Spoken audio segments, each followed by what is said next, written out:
How is it that society has not learned from history about the dangers of socialism, Marxism, ideology, etc. after years? How do Marxists get away with it? Well, let's not go with the dangers of ideology. Let's go with the dangers of, like, call it radical left-wing ideology. Well, I think the reason for this, and this also might be the reason that there's a strange thing that the iconography of communism is still acceptable socially, whereas the iconography of Nazism isn't. Now, I'm not saying that we should make the icons of Nazism socially acceptable either. I think that the communist icons shouldn't be socially acceptable, but they are. And there's probably a reason for that, you know. Now, part of it is that the left has never taken on, the radical left has never taken responsibility for being on the same side as the Stalinists and the Maoists and the Cambodian murderers and all of that. So that's part of it. But then the next part is I think there's something deeper. I think that, you know, inequality is a reality. And it's a reality that cannot be put at the feet of capitalism or at the feet of human political structure. There's a good book, you guys might want to read this, called The Great Leveler by Walter Scheidel. And it's a new book, and it's a study of inequality. And one of the things he does is do an empirical analysis of the relationship between inequality, the Gini coefficient, which is a measure of inequality, and the ideological position of governments. So here's the theory. The hypothesis would be, well, because the left-wingers are concerned with inequality, if you measured inequality in under left-wing governments and you measured inequality under right-wing governments, you'd expect a reduction in inequality under left-wing governments. And the results are no difference. And so what does that mean? It doesn't mean that left-wings are hypocrites, although it might mean that because people can be hypocrites. But what it means is the problem of inequality is so intractable that we don't know of any appropriate political, sociological, or economic solutions that actually work. It's a real catastrophe.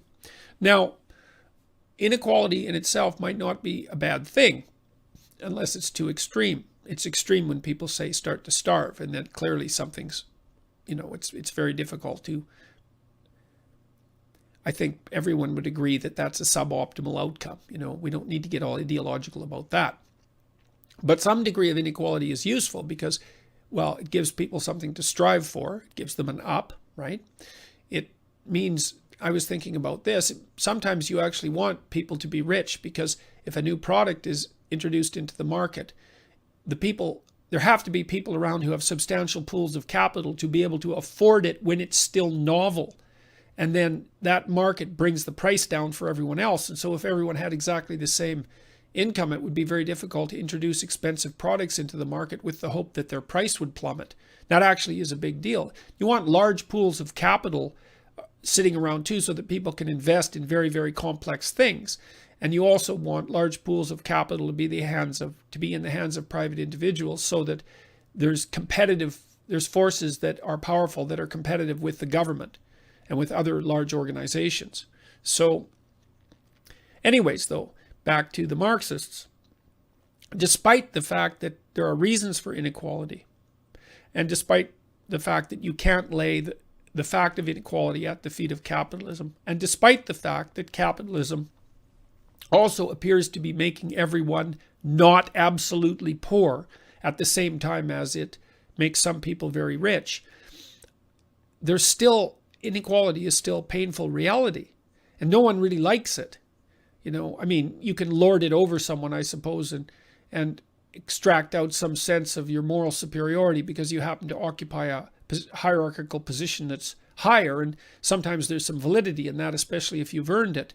Although I would say, like, glorying in it is probably a suboptimal outcome.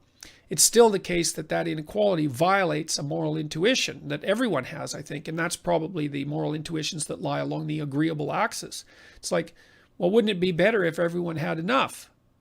It's like, well, who argues with that? You know, I mean, everyone feels that way. And so I think a thoughtless compassion makes Marxism naively attractive. And I'm not being cynical about that, because there is some utility in naive agreeableness. But unfortunately, the world is a very complicated place. And merely wanting to be nice about things and wishing that everything was fair doesn't justify imposing an equity outcome and gerrymandering complex economic systems that will bite you if you mess with them because you're ideologically possessed.